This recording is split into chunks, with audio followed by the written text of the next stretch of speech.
family.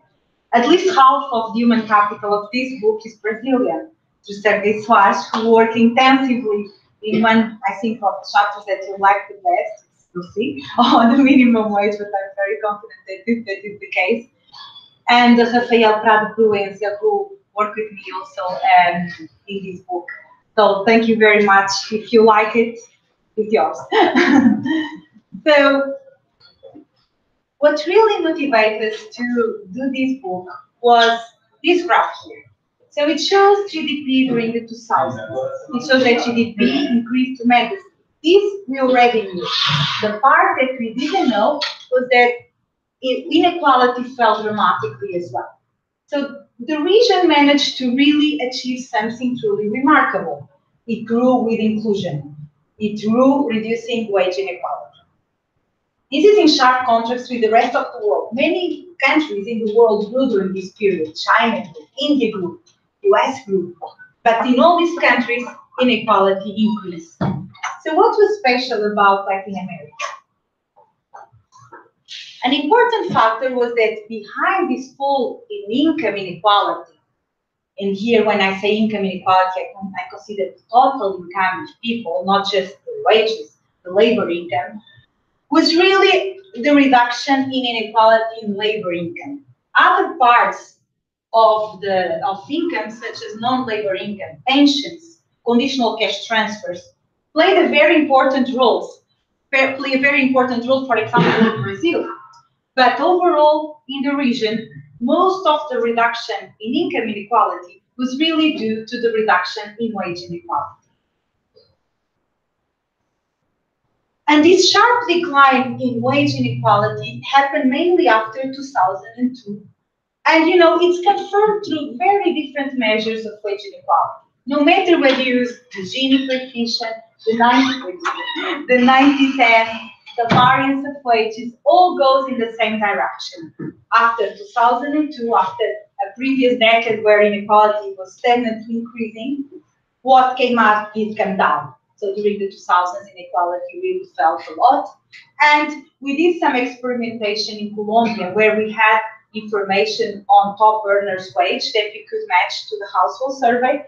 And in that case, these variables here, the Gini, the 90-10 and variance, we keep the same conclusion. Wage inequality did fall. The level varies, but the trend of the fall remains.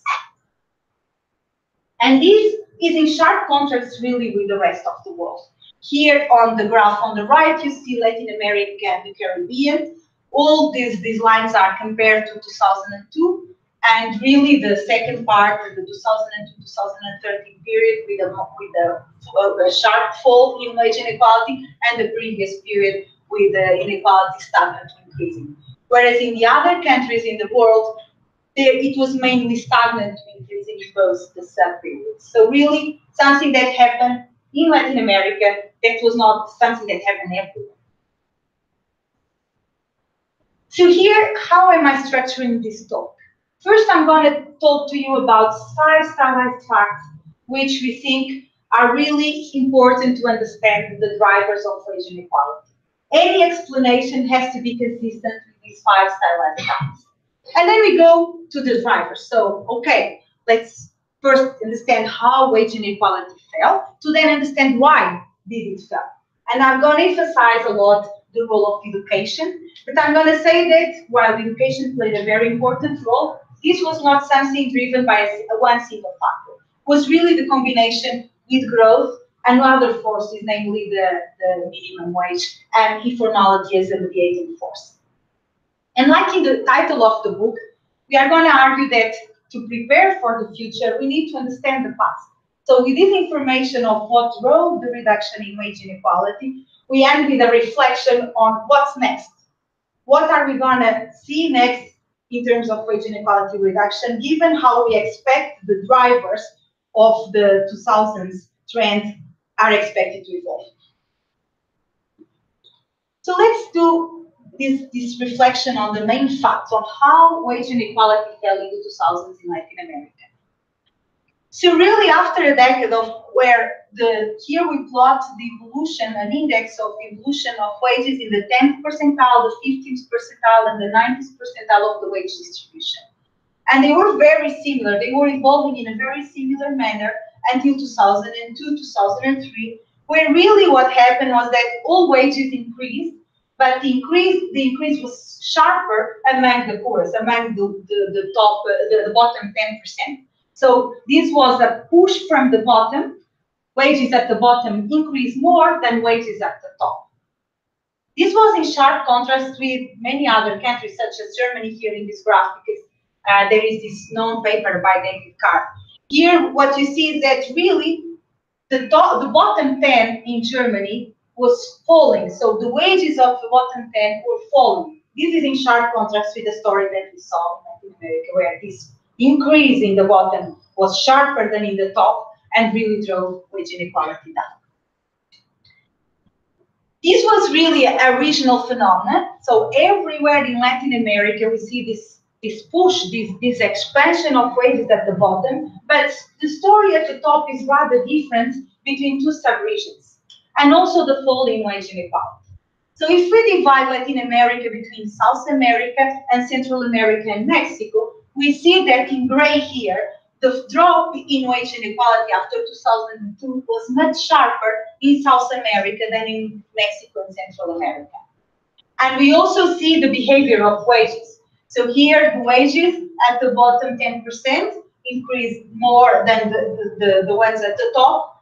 But here in Mexico, you see that also the wages at the bottom increase, although less than in South America, whereas wages at the top were stagnant to fall in real terms.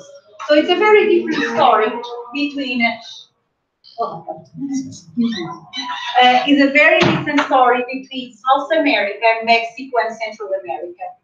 And we are going to argue that this had a lot to do with the different growth story between these two subgroups in the region. There was a very important common trend across the regions in terms of the skill premium. So here we are putting the ratio between the college to primary education or less. And here we are just putting it, just dividing the averages, and then we control for all the characteristics in an Assyrian way, but the conclusion is broadly the same. The returns to skill, to education, fell very strongly after 2003, whereas they were kind of stagnant until then. And mainly what fell was the college to primary education or less. The others also fell, but less. In terms of work experience premium, we see, as we expect, then when they start, the younger workers, they have lower wages as they gain experience, their wages increases, so the gap here exists. But this gap between workers with slow levels and high levels of experience has been shrinking through time. Another, perhaps less known fact that I think it was interesting to note in this study is that whereas the returns to education refer to the wage gap between skilled and unskilled workers, there was another thing that changed in Latin America. Here we have the evolution of wage inequality, and here the within group wage inequality. And you see they are very similar. What is the within group wage inequality? So from the total variance of wage inequality, we take out all the wage inequality that is due to differences across workers in gender, in education, and experience. And that, the remaining, the residual, is the within group wage inequality. And you see that it really behaves very similar to the behavior of total wage inequality. Here, what we do is an additional step. So, of all the total change observed in wage inequality, which part is due to changes across skill groups and which part is due to changes within skill groups? What did we find? That at least 52%, so a majority, of the reduction in wage inequality was among workers who were exactly the same in terms of their education and their experience and gender. So there was something else about these workers that changed, and what we are going to argue is that is where you work. So they are similar in terms of their skill, their gender, and where they live, but they work in very different firms. So just to recap, wage inequality fell throughout the region. There was just one exception, Costa Rica. So this is, given the commonality, is quite remarkable. The reduction was stronger in South America. There was faster wage growth among low and high skilled workers. There were more wages, more equal wages across skilled and unskilled workers. But at least half of the fall in wage inequality was due to falling differences across workers who are similar in terms of their skills. So what caused this remarkable phenomenon that is in such sharp contrast with the rest of the world? So first cause that we speak about in this book is education. There was a massive expansion of education in Latin America that started in the 80s. Really, in these 25 years, Latin America achieved close to full gross enrollment of girls in high school. Today, the average education level is 9 years, whereas before it was in 1990, it was 6 years. This is remarkable. This is a very strong expansion for world levels. And here in these graphs, we plot the change that occurred within each skill group. Each skill group is given by a dot, a point in this graph. And we plot the relative supply, the change in relative supply, and the change in the relative wages. And indeed, the skills whose relative supply increased the most were also those where wage gaps fell the most. This is expected, both in terms of schooling premium and in terms of experience premium. But having said this, it's very difficult to explain something that was behaving, that was stable to increasing until a point and then shifts completely trend downwards, which is wage inequality, with something that kept increasing at a very similar rate since the 80s, which was education. So there's something more. So when we, in a structural model, we estimate the role of supply and demand, we see that the supply alone, supply of education alone, wouldn't explain the observed trends. Basically, we would expect the fall in the returns to schooling to have started earlier, where it wasn't the case. So what else happened? We argue that it was growth. So the region grew at a very different pattern between South America and Mexico and Central America. Whereas during the 2000s, the region grew at about 4.8% in South America, it grew about 3.3% in Mexico and Central America. These dynamics were very different. What was different also was the pattern of growth. Real exchange rates appreciation occurred in South America. They were pretty strong, and we are going to argue that they had a very important role, which will lead us then to a reflection on what is happening now with the appreciations. So let us reflect a bit about what we think happened. So, like I was telling you, the growth was much stronger in South America. There was a very strong change in domestic demand that was stronger in South America, the countries here, and it was linked to a very positive improvement in terms of trade, which was much smaller in South America. This led to spending splurge. So as money poured into the countries, people start spending in services, in non-tradable sector as well as tradable sector. So here we have the evolution of employment in the tradable and non-tradable sector, and we see that employment grew in both, but it grew even more in the non-tradable sector. So probably what you have in mind, and many people have in mind, is that, well, as non-tradable sector is perhaps a more unskilled intensive sector, as the non-tradable expanded, the demand for unskilled workers increased relative to the skilled workers, and therefore the wages of unskilled increased in relative terms for vis-a-vis the skilled workers. And indeed, sectors like construction, hotels, restaurants use intensively unskilled labor. However, in the non-tradable sector, you also have business services, and they represent an important share of employment, such as water, electricity, real estate. So all these sectors also expanded, and they use more intensively skilled workers. Moreover, even if this was a very important force, remember, more than half of the change was really among workers who were similar. So this would lead to a change in the wage gap between skilled and unskilled workers, but how would it affect the wage gap between workers with different skills? So this is the second channel that I want to tell you about. So with the commodity boom and capital inflows into the region, there were very strong appreciations, real appreciations. And this, in general, has a negative effect on exporting firms. Why? Because to export, they are now in a less favorable environment in terms of the prices of their goods. The consequence is that because these firms, exporting firms, have been shown in the literature to be the high wage firms, the high productivity firms, by hurting these firms, you have a more similar distribution of wages across firms. So now within a sector, if the best come down, if less employment is in these firms, the sector looks more homogeneous.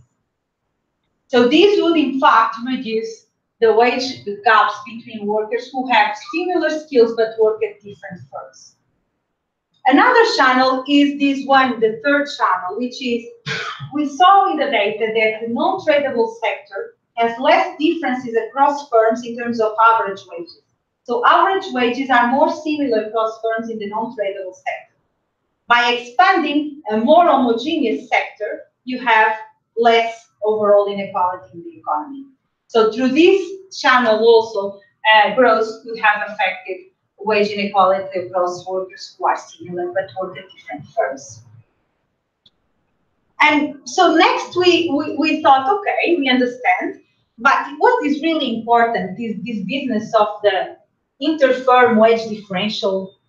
Was there really a reduction, and was it really important for the overall reduction in wage inequality?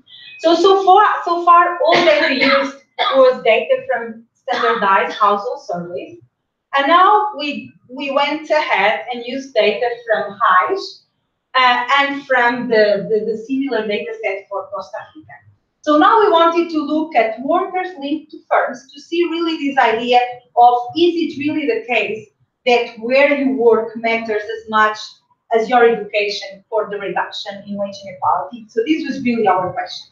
So with the data set, with HIGE data set in the case of Brazil, and tracing workers and firms, we disentangle from the overall variance of wages the part that is attributable to worker characteristics, worker fixed effects, the part that is attributable to firm characteristics, firm fixed effects, and the covariance of both. And here we depict the Brazil's Brazil. And see, here in Brazil, where wage inequality went down, you see the blue part and the red part remain fairly constant through time.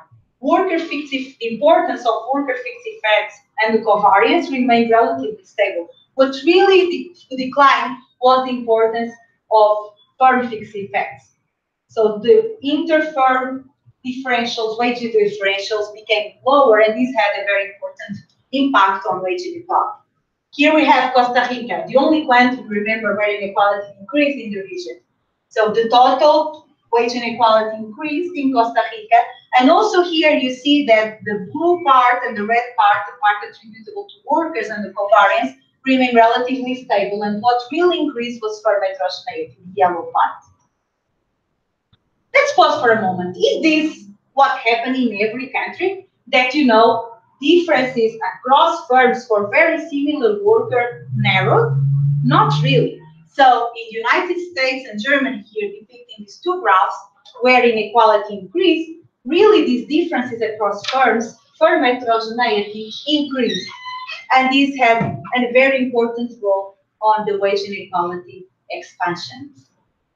So really what happened in Latin America, that now workers who are very similar in terms, they are both male, they are equally skilled, they are both managers, but one works at McKinsey and another one works at McDonald's, now their wages are more similar. And this had an important contribution to the fall in wage inequality, which we argue could be linked to the exchange rate appreciation and growth. But, and here was really a large but in the case of Brazil, not, as you will see, not in every country, but really a very important aspect in Brazil and other countries. Two additional factors, and here Sergei was really the mastermind behind this, and the one who did most of the analysis. And so he can correct me each time I say something wrong. But really, I'm going to point to two important factors. Informality as a negating factor. Informality went down dramatically in Latin America. In Brazil, it went down 10 percentage points. This is nothing minor. This is major. This is a very important transformation. And the minimum wage that almost doubled in Brazil in the 2000s. And then I'm going to talk a bit about the dog that didn't bark. Why are we saying this? So usually in developed countries, people think that technological change is the driver of the increase in wage inequality, and really in Latin America this dog didn't bark. So let's see how. So here we are seeing a graph to illustrate the importance of informality in Argentina, Brazil, Bolivia, and Mexico. Think about this. If a worker who is similar to another one, but one works in the formal and another one works in the formal labor market, make very different wages, then by having a fall in informality, you'll have more equal wages in the economy. So the first question is there such a thing as a very big wage gap between the formal and informal sector for workers who are similar? So we group workers, we create cells of very similar workers that we plot in this graph. They are similar in terms of their age, their experience, and their education. But for each of these cells, we plot the mean informal wage and the mean formal wage for this group. If they were the same, you would see everybody in the 45-degree line. But you don't. You see that, in fact, both are above the 45-degree line, meaning that similar workers make a significantly higher amount of money in the formal labor market. And this is for which year? This is for 2002, the base year, kind of thing. And you see that this concentration is especially high for unskilled workers. Now, these graphs are super cool. So basically, as Sergei had thought of, really what makes a difference on the effect of informality depends on who enters the formal labor markets.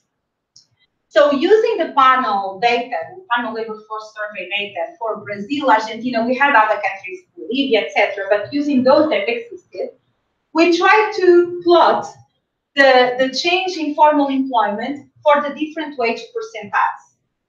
So here is here is what happened in the 95 to 2002 period in red, and here is what happened in the subsequent period. Let's do Brazil. So the red line, the 95-2004 period in Brazil, and the blue line, the 2004-2014 period in Brazil. And you see that really the trend changed. Those who entered formality in the 95-2004 period were mostly those who were already highly paid. So they were high wage workers. They were earning more than the median wage. Whereas in the subsequent period, you had the opposite. Those who entered formality were mostly low-skilled, low-wage workers who had wages below the median. See here, the gains are among those who are below the median, whereas in the previous period was more above the median. So because those who entered formality were the low-paid in the 2000s, this leads to the fact that informality really contributed to the fall in wage inequality. So what about minimum wage? A very heated theme. So minimum wage changed in very different ways in Latin America. So here we range from Brazil, where it almost doubled, to countries like El Salvador, Dominican Republic, where in real terms it fell, or Mexico, where it increased very few. And note, minimum wage is not equally binding in every country. We kind of assume this is the case, but this is not. So here we do kernels for Brazil and Mexico, but we did it with Sergei for many other countries. And here we plot the distribution of wages in 96 and 2013. So you see that the 2013 is to the right, so bigger wages in 2013 in the case of 2012. And here we mark the minimum wage with the dotted line. in both years, in red in 2002 and in blue in 2012. You see that they increased. And you see that is a spike in Brazil at this level and a big concentration to the right, the mass of workers, many are at the minimum wage or above that, and very few below that. But see Mexico here. The minimum wage, almost no one in the economy makes the minimum wage. It's too low to matter. So that's why I'm saying that the minimum wage is very important, but just in some countries. In others, it was too low to matter, or even fell, or there were countries like Bolivia where it fell in real terms, and still wage inequality fell dramatically in these countries. So here, something that I presented this study last week in Colombia and Mexico, and they found very interesting and very telling. So this analysis, here we have the evolution of the minimum wage, average earnings, and median earnings in Brazil since 95 until 2013. And you see that we have two very different periods. Okay. Two very different periods.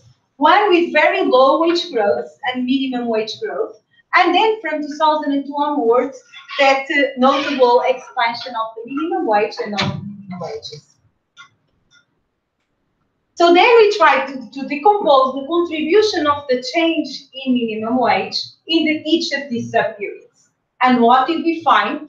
That in 2003-2012, a period marked by growth, minimum wage reduced significantly wage inequality by about 20%. There is still the other 80, but you know, at least 20% can be attributed to the minimum wage. But in the previous period, the expansion of the minimum wage led to an increase in wage inequality. Why? Because as the minimum wage increased, compliance fell. So if firms are compelled to apply a wage that they cannot afford, either they don't hire the worker or they will hire him informally. This is why in results with Sergei, where we saw the reaction of non-compliance with the expansion of minimum wage in good versus bad times, we see that really non-compliance increases when the minimum wage increases a lot in bad times. What about polarization? So here the idea is that in the US, for example, people tend to associate the expansion of wage inequality to skill-biased technological change. They think that technological change favored high-skilled workers, was complementary to their skills, and therefore their demand increased more than the demand for unskilled workers. A more modern kind of version is really polarization, which is really the idea that there was an expansion in the demand for very high-skilled and very low-skilled workers, but the ones that were really replaced by machines were mostly the ones that had routine tasks that were in the middle of the skill distribution. So a U-shaped distribution of the change in employment share, a fall in the employment share in the middle, and an expansion in the extremes. Did this happen? Not really. So we did the same exercise for Latin America, for Brazil, Chile, Mexico, and Peru for this period of the 2002-2012. And you see really that the change in employment share was very small in the skill percentiles that were not even very high. So only most of the action was really a fall in the employment shares in low skilled occupations. And remember, in low skills occupations, you had a big increase in wages and a big fall in employment share. So it really had to be something more than demand. Supply has to have played a role. Otherwise, you'd see them moving in the same direction, wages increasing and the demand. Just a bit there in Chile, but not in the other countries. So what to expect now in the future? What did we learn from our reflections today? That it was really the combination of economic growth with education. It was not just growth, it was not just education, it was not just the level of growth, it was really also the pattern, this effect of the real exchange rate appreciation that could have compressed wages within the skill group categories. There was a strong reduction on informality that really went in the same direction of reducing wage inequality, and an important role of the strong expansion of minimum wage in some countries. What is happening now? Well, now what we are seeing is that changes in wage inequality have been smaller. When we compare South America to Mexico and Central America, we see that now the previous period and the current period here in this graph, they look very much alike. South America versus Mexico and Central America. And the reductions look much stronger in this previous period. So now they look more similar and a lower rhythm of reduction of wage inequality. So how do we expect these drivers that we discussed to evolve? We expect, I think, expansion of education to continue. Levels are still below what is desired by all of us, and there is scope for progression. So this is a factor that is probably continue and will be equalizing. Growth is lower now. Is lower and has a different pattern. Now it has been accompanied by depreciations of the exchange rate. So if depreciation was associated with a reduction in wage inequality, it's likely that lower growth and depreciations are likely to be associated with an increase in wage inequality. Why? Because through a depreciation, new opportunities will arise for exporting. Exporting firms tend to demand more skilled labor, tend to be higher productivity, pay higher wages. By pushing these firms out, the differences in the same sector increase. And by expanding the tradable sector, where heterogeneity is higher, you also increase wage inequality. There will also be less space, probably, for minimum wage hikes, at least with few employment effects. And it's likely that the technology adoption increases, and this can increase the demand for skilled workers, which could lead to higher wage inequality. So what do we do? Should we go against the flow of these things that can improve productivity? We say no. We say don't hinder productivity growth. You know, remove policies that try to protect inefficient firms, such as corporate subsidies that don't allow an efficient allocation of investment. This drives productivity. Do more on competition policies so more productive firms can strive because they are more productive and good and they have opportunities. Embrace technological change and fear. But be aware that this can lead to higher wage inequality. So don't do just that. Do more than that. Continue to expand the coverage and the quality of education. Don't forget the public schools attended by the children of poor families.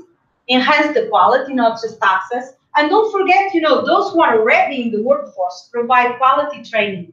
This will push productivity up and will increase welfare as well as decrease inequality. So yes, growth is lower. We are in a different world in terms of economic context, but we don't need to be passive observers. We can, through concrete actions such as this one, continue this more favorable pattern of wage inequality reduction with growth. So thank you very much, and here is the link to the report that you can download online. Thank you.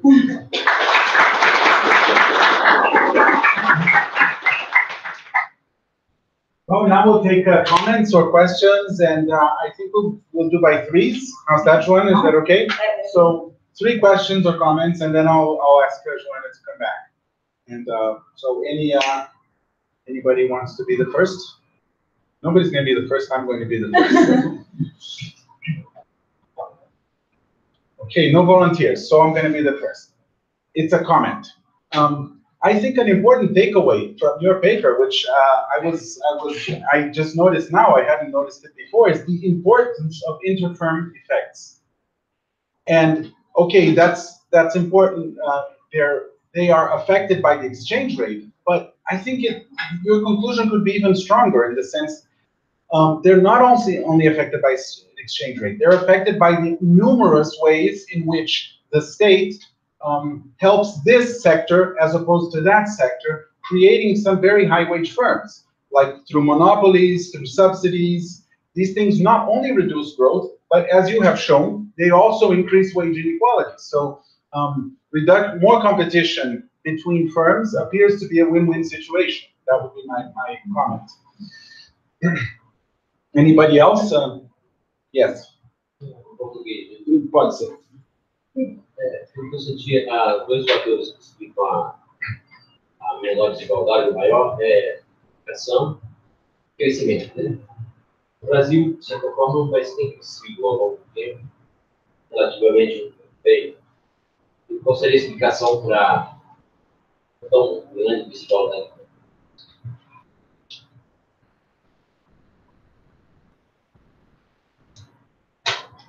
Outras perguntas? Anyone else? Então, assim, a palestrante apresentou vários dados. Eu queria saber se, em algum momento, assim, foi traçada alguma estimativa de um melhor cenário e do pior cenário dentro de essas variações que ela contemplou ali, de alguma projeção para o futuro, assim, a médio prazo, se atendidas ou não as variáveis que ela colocou ali, de algum cenário futuro, alguma projeção. Podemos guardar a sua para o próximo bloco? Ok, Joana, please. Responder em português ou em inglês? Como você quiser. Tanto faz. O Pode ser. que é melhor compreender? O português ou o português ou o inglês? Português ou inglês? Continua em inglês? Acho melhor ninguém. Okay, so yeah, this is very cool. Exactly, this is what we are kind of saying in the don't hinder productivity growth. This type of creative distraction is important in the economy, and all that obstructs the efficient allocation of investment creates effects on wage inequality that are not productivity enhancing, and often they are even inequality enhancing.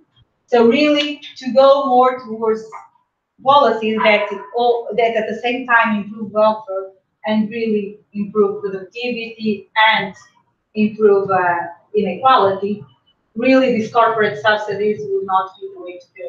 So that's why we say, you know, all that makes that levels the playing field can have an important impact and one that is in the direction that then can be complemented by education policies, etc.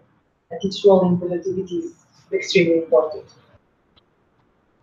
So these two factors, like you said, education plus growth, and then plus, in some countries like Brazil, minimum wage and informality. So why is it so low? So we were presenting this and in Washington, and Jason Fruman, who was the head of economic advisors of Obama, was commenting on this book, and he was very stricken by this fact. And he was like, you know, this is massive, because in the US, it took 40 years. In 40 years, they had an increase in wage inequality of the size of the reduction that Latin America had in time. The reduction in wage inequality with 6 Gini points is large. Is the difference today between Germany and Argentina, for example. So, yes, we started by a high level. And this was why, despite this reduction, we are still in a level higher than we would have liked to. But the reduction was strong. And, you know, to continue in this pattern, we need to do more and better. But really, this was a lesson, I think, for those that thought that inequality would never come down in Latin America, because it was for decades one of the regions that was more unequal in the world and where inequality was not coming down. It did. And this is the story. And this was remarkable. So it's kind of, I see it more as a celebration that something that went up came down, rather than, you know, it's still, but also you know, with the notion that it's still high. So we wanted to decrease further. And this will now be harder because growth is not in the same speed. and inequality remains relatively high. But it doesn't mean that the reduction wasn't tremendous. And then this best and worst case scenario, no? So I think the best case scenario would be that we would work on education policies in terms of quality, in terms of access. We would see productivity growth through this creative destruction, through this improvement in other competition policies, and in allocation of investment, technological change. For me, that's a very nice world where inequality would continue to fall, but productivity would increase at the same time. Growth could be stronger, and if it is in the same pattern that it had in the previous decade, we could see the wages at the bottom and the wages at the top increasing, and to the extent that the bottom increases faster than the top, this will lead to a reduction in wage inequality. So this will be the optimistic scenario, that growth will continue, would still push everybody's wage up, and in addition, education continue to expand in terms of quality, reaching the very poor, eliminating the remaining bottlenecks. The negative scenario is that growth is low, and this pushes wages down for everybody, maybe even more at the bottom. This would increase wage inequality. And that at the same time, education doesn't improve, and this would have a bad effect as well, in terms of increasing the wage gap between skilled and unskilled. Meaning, bad effect, I mean, would increase wage inequality. And the population will be less skilled, the productivity will be lower, the long-run growth would be, the potential of the economy in terms of long-run growth would be lower. So that's, I think, a worst-case scenario. Worst-case scenario is really a reversal of these gains, because these gains were so important and so hard. You know, you had a decade where everything was going in the same direction. Now it would be a shame if all goes in the opposite direction. So at least in the part that we control, we should do all we can in order to avoid that that inequality increases a lot. Aqui no Brasil, uma forma de intervenção do setor público na economia. Né?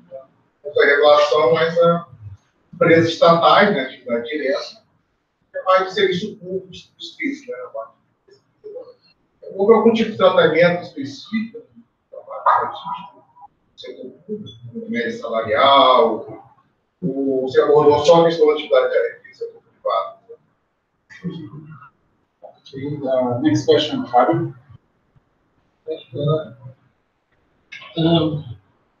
I was trying to make a link between the findings and the conclusions and policy recommendations. And to me, what was striking is that the part in South America was so common, even though the countries and the economies were taking very different paths in terms of the political economy. So my impression is that actually the growth variable was taken. So the growth was happening. We didn't know why. It was happening in the world, so we're taking growth, but not producing growth. Regardless of the policies being implemented, growth was there. So in that context, to me, it's really difficult to come out with policy recommendations because all types of policies were implemented by different governments in different countries.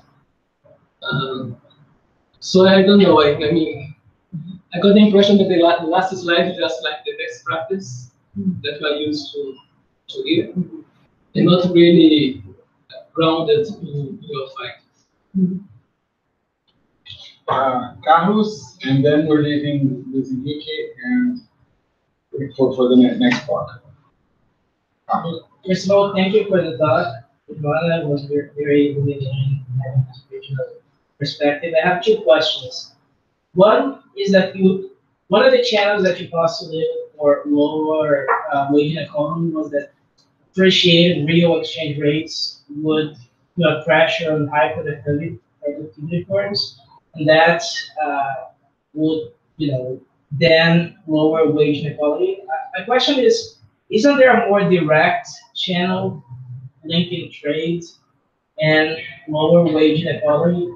Namely, that in Latin America, exporting firms, mostly firms with higher comparative advantage, tend to be more labor intensive and pay lower wages. Therefore, when we had the commodity super cycle, those firms profited from the super cycle, paid more wages to its workers, and you have a direct impact on lower wages, rather than this indirect channel of higher productivity firms being harmed by the real exchange rate. And the second question is, I was a little bit puzzled by the scatter plots between formal and informal wages that you have. That at least in Brazil, in the lower part of the wage distribution, there seems to be a very high correlation between formal and informal wages. So I don't know exactly how can we couple that with the gains in formalization, which are of course very intuitive and something that we could expect to lower inequality. But I don't know exactly how is that related to the scatter plot that you showed. Because I mean, my intuition is that the higher the disparity you have between formal and informal markets, then the gains in formalization would imply higher gains in lower inequality. Maybe you understood it correctly. Thank you very much. Very nice and difficult questions. We are okay. So I'll do my best. And public sector.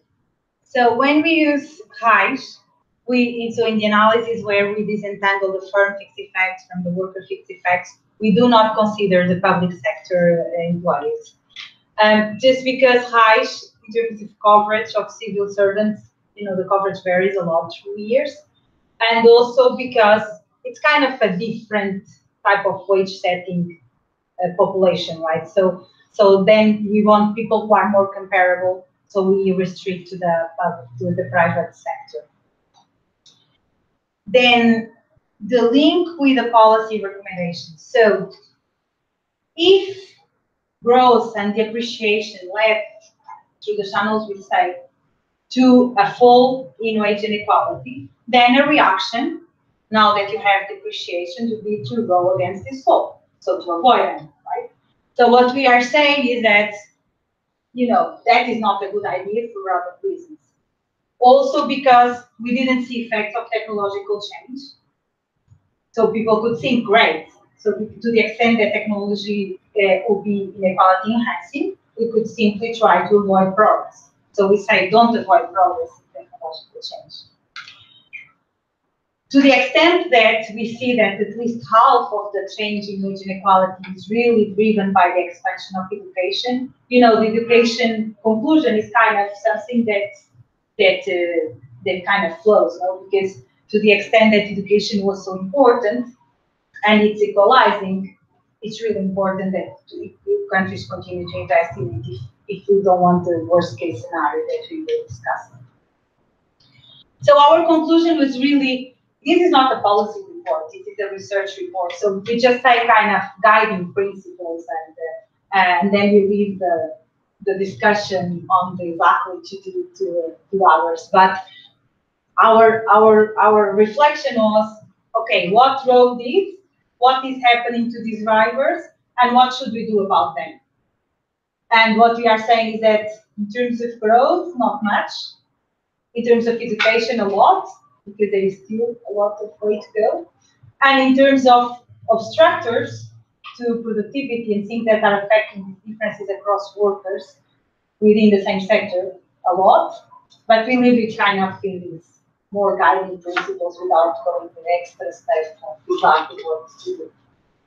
Now, some people can argue, so there was kind of a missed opportunity because these good years, people could have done more in terms of these things that you say that could improve productivity, and they would be good even if wage inequality would increase.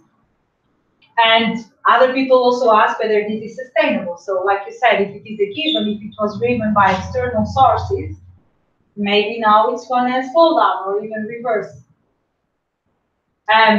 Now what we say is that the gains are there. The gains were large. It was a very long period where everything is going in the same direction. So this is a reason to celebrate. you know, in terms of external factors, there's nothing that Brazil or others can do to influence these more bigger forces that just hit us. So, you know, it's more to see, given the external context, what we do, but not just do that. That's what we say, you know, look at the corporate subsidies, look at the competition laws, because this part will be more country specific, something that we can act on, and that will drive the future of productivity and growth. And through growth, wage inequality. So that's the kind of the logic that we apply to them. And then, you know, the minimum wage. So the conclusion could be, you know, if the minimum wage reduces inequality, so by much in good time, but 20% is not. So let's increase it. But then we say, be aware, minimum wage reduces wage inequality in good times. In bad times, it has a different role. It even led to a fall in an increase in wage inequality in the 90s in Brazil, and really affects compliance. So also there a message that is not what to do, but is, you know, a reflection on possible implications. Carlos' question. So the trade channel, yes, definitely the actual rolling type of channel, but trade liberalization occurred mostly in the late 90s, in the late 80s, 90s. So it was before the 2002 periods, basically. So it could lead to a fall in wage inequality, but the timing is not, it wouldn't explain the timing of the reduction. So we do say, so while I emphasize here the story about the 2000s, we also say the story about the 90s. Why inequality did not fall in the 90s. And there we emphasize the role of trade, but also other factors. So in that part, we link more to the traditional trade channels. But in the 2000s, given that trade liberalization had already occurred, that was not at least the only story for sure, or it couldn't explain the timing of the change. And in terms of also a trade story, or a macro story, when you think, okay, so if the non-tradable expands and the non-tradable uses intensively unskilled labor, then you have an increase in the premium of unskilled labor. So unskilled workers make relatively more money than before compared to skilled workers. But because, like I said, some of the sectors that expanded and employed a large share of the population were intensive in skilled workers, what we observed, in fact, in Latin America, in South America, to be precise, is that the skill intensity of the non-tradable, on average, is higher than the tradable.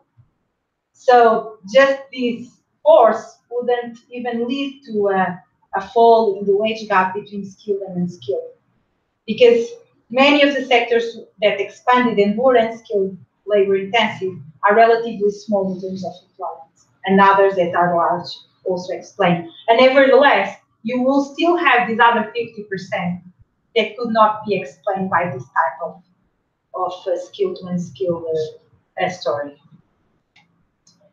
And then the formal informal. So, you know, if there wasn't a gap, we would be on the 45 degrees line. So as we are above, there is a gap. So formal make more money than informal for similar type of work. So equal level of education, equal wage, equal experience, and if you are formal, you get a higher wage. This was pretty high in Latin America, in Brazil as well.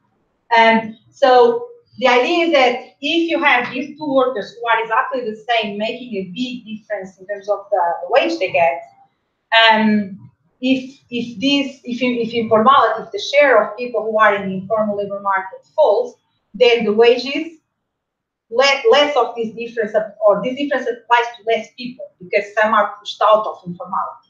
And because those who were pushed out of informality or pushed in to formal labor markets were mainly low-skilled, low-wage, those that have wages below the median, this levels the playing field. So if the ones that were here are pushed to formal and their wages go up, wages become less unequal. I understand that. The thing is, what puzzles me is that at least in the scatter plots, at least for Brazil, in the lower side, in the lower end of the distribution, there doesn't seem to be a huge gap. as opposed to other countries, right? In Argentina, there is a huge gap. In Bolivia, there is a huge gap. In Brazil, there doesn't seem to be. It's smaller than others, but it's still pretty large. Maybe the scale is misleading us, but I have the numbers in a table there, and they are all above, for almost, like they're very few. They are above, right? So they are. If it follows. If you were to fit a line, you would be clearly above. Actually, it's here, so it's above.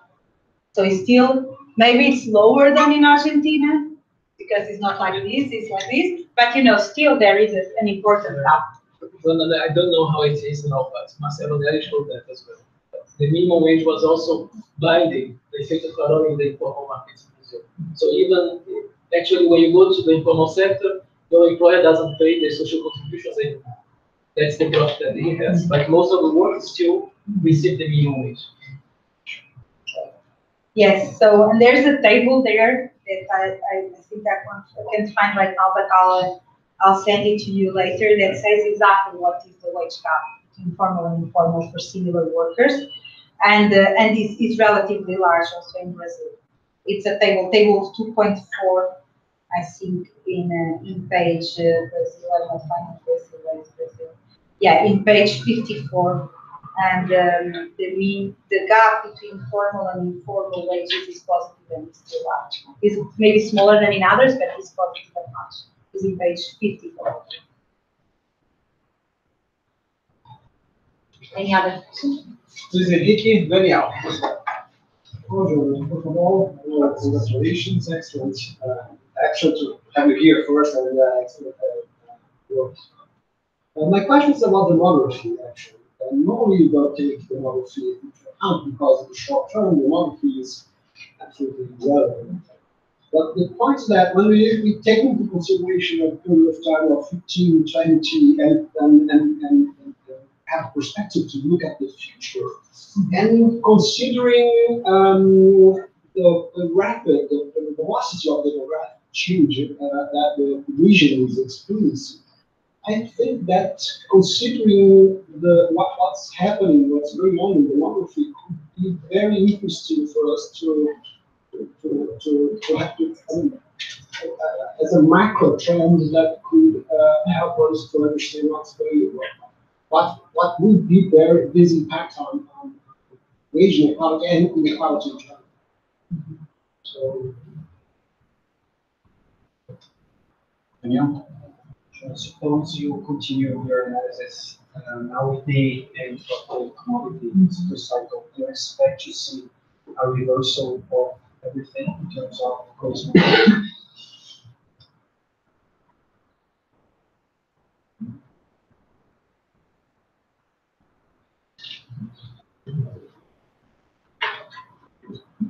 Anybody else? So maybe you want to answer these two. Yeah.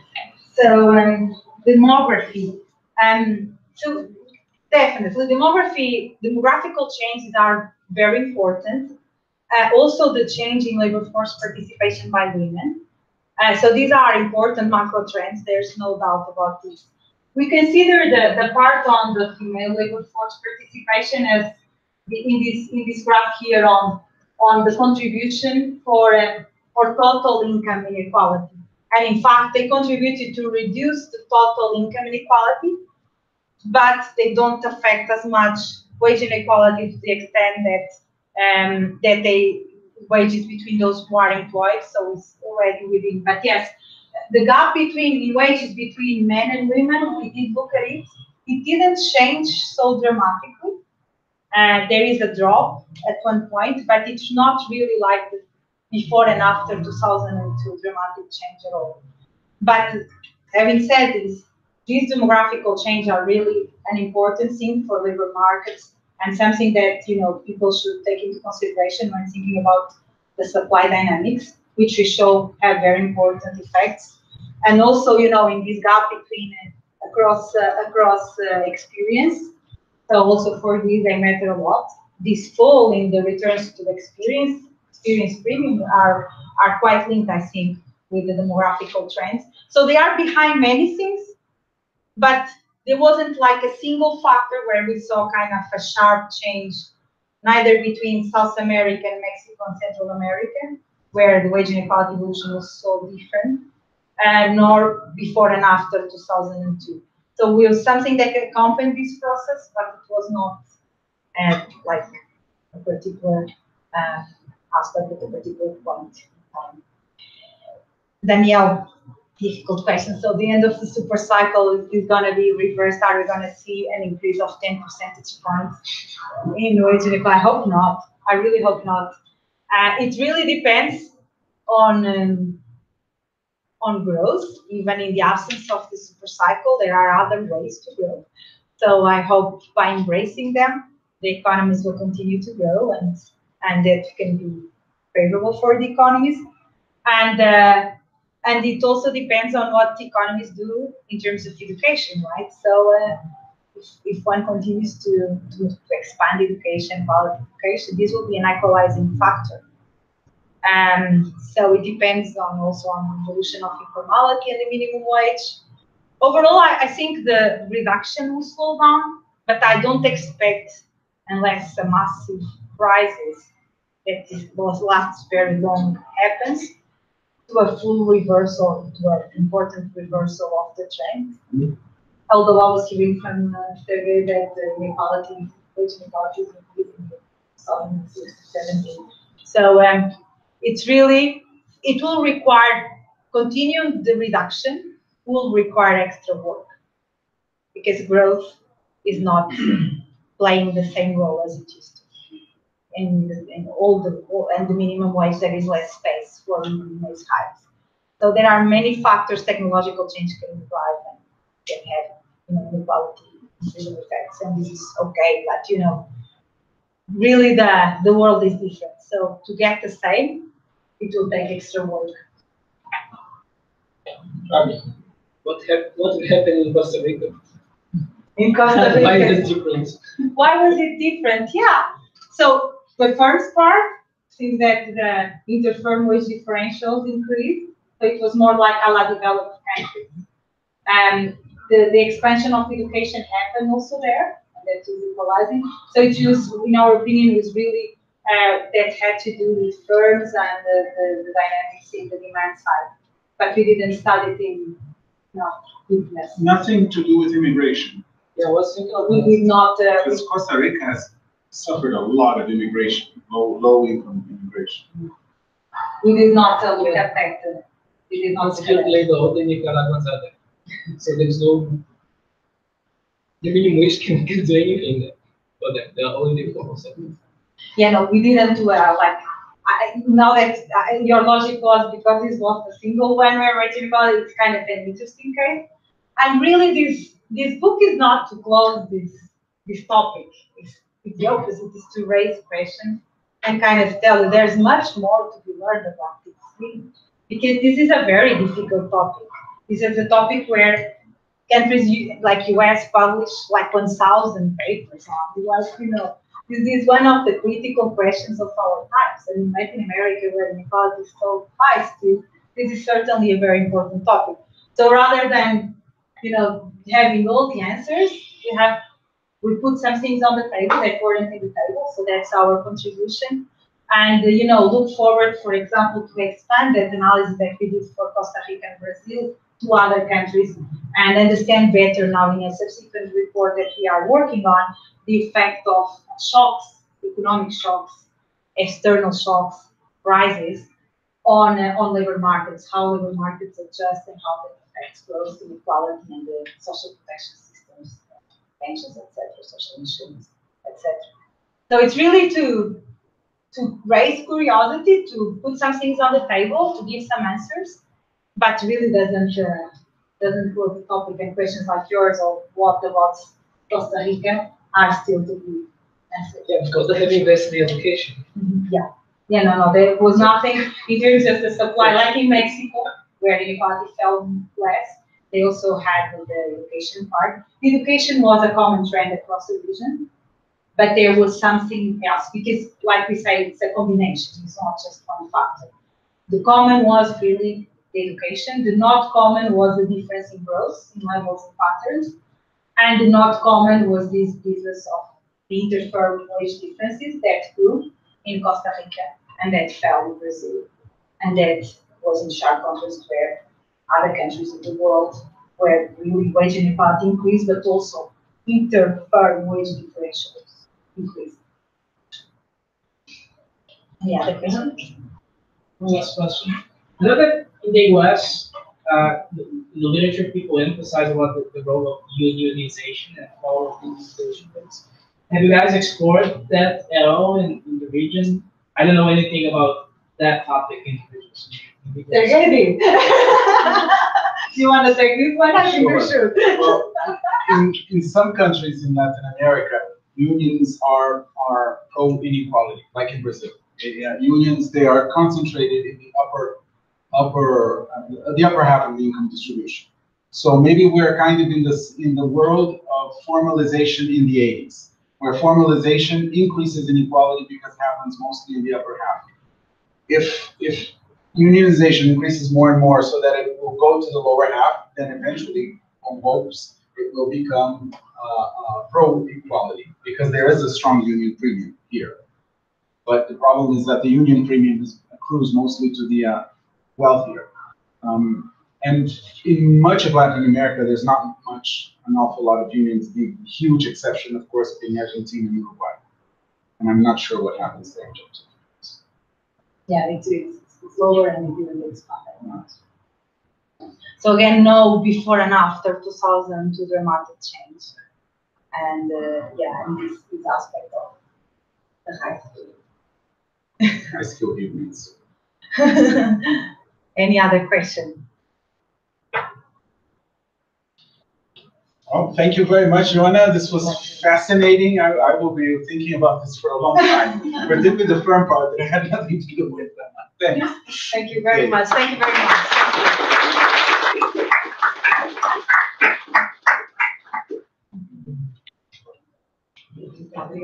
Obrigada. Realmente achei fantástico. Sai com pelo. Pois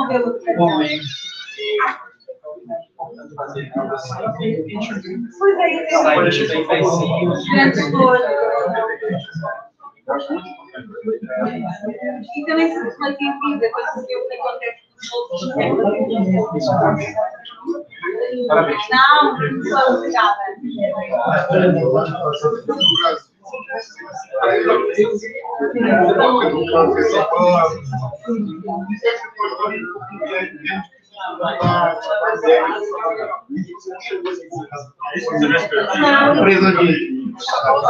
Não, então.